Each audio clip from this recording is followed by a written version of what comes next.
Shalom jemaat Tuhan yang terkasih di dalam Yesus Kristus. Sebelum kita mendengar firman Tuhan, mari kita satukan hati kita berdoa.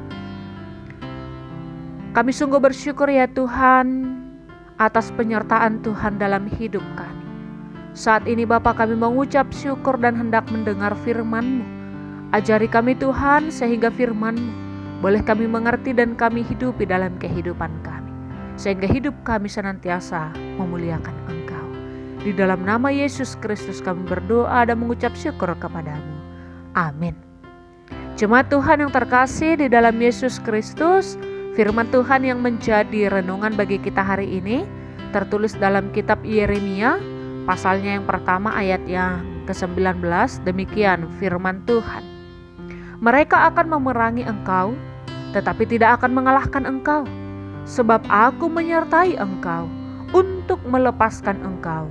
Demikianlah firman Tuhan. Amin. Jemaat Tuhan yang terkasih di dalam Yesus Kristus, menyampaikan teguran atau nasihat kepada orang lain, bahkan orang yang terdekat dengan kita sekalipun, tentu bukan merupakan hal yang mudah.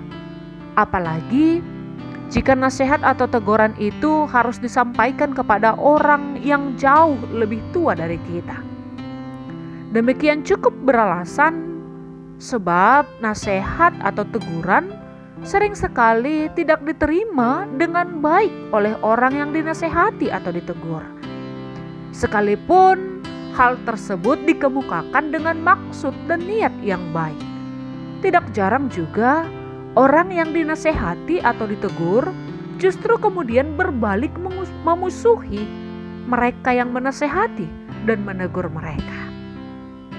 Yeremia adalah seorang muda yang diutus dan dipakai oleh Allah untuk menyampaikan nasihat dan teguran yang daripada Allah kepada bangsa Yehuda saat itu. Bahkan Yeremia telah dipanggil Allah sejak dalam kandungan ibunya. Sebagai seorang yang masih muda juga dan belum berpengalaman serta tidak fasih dalam berbicara, tentunya Yeremia pun mengalami rasa takut. Namun di tengah keraguannya dan ketakutannya itu, Allah yang telah memilihnya menyatakan penyertaannya kepada Yeremia dan memberikan kekuatan kepadanya. Yeremia dikuatkan oleh Allah agar tidak gentar dan takut menghadapi bangsa Yehuda yang telah meninggalkan Allah dan beribadah kepada Allah lain. Yeremia harus tetap menyampaikan suara kenabian, firman Allah, walaupun tidak ada yang mendengarkannya. Ia harus tetap bersaksi sekalipun nyawanya terancam. Jemaat Tuhan yang terkasih di dalam Yesus Kristus, keraguan dan ketakutan sering sekali menguasai kehidupan kita saat harus menyuarakan kebenaran dari Allah.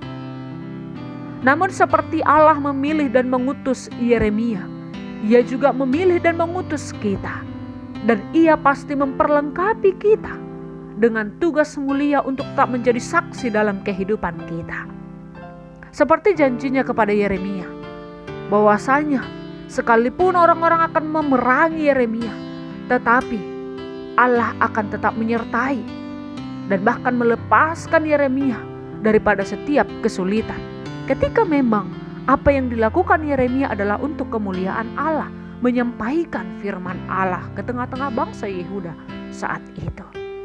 Karena itu, bagaimana kita juga harus teguh untuk memberitakan Injil keselamatan di dalam Yesus Kristus melalui perkataan kita, melalui tindakan kita, serta melalui setiap perbuatan kita, juga dalam setiap pekerjaan kita, dimanapun kita berada. Mari tetap menyuarakan kebenaran, sekalipun oleh karena kebenaran tersebut kita menjadi dibenci, sekalipun oleh kebenaran tersebut banyak orang yang tidak menyukai kita, tetapi mari tetap menjadi saksi Kristus dan hidup sejalan sesuai dengan kehendak Tuhan. Jangan pernah takut untuk bersaksi, menyaksikan kebenaran dan firman Allah Sebab Allah yang memilih dan mengutus kita, Ia juga akan menyertai kita. Amin. Demikian firman Tuhan yang menjadi renungan bagi kita hari ini. Tuhan Yesus memberkati kita semua. Kita berdoa. Terima kasih ya Tuhan, Engkau telah memanggil dan mengutus kami menjadi saksi. Sama seperti Yeremia, ajari kami untuk tetap hidup seturut dengan kehendak-Mu. Ajari kami untuk tetap berani menyatakan kebenaran firman Allah, sehingga kami menjadi saksi Kristus yang mengabarkan Injil melalui sikap hidup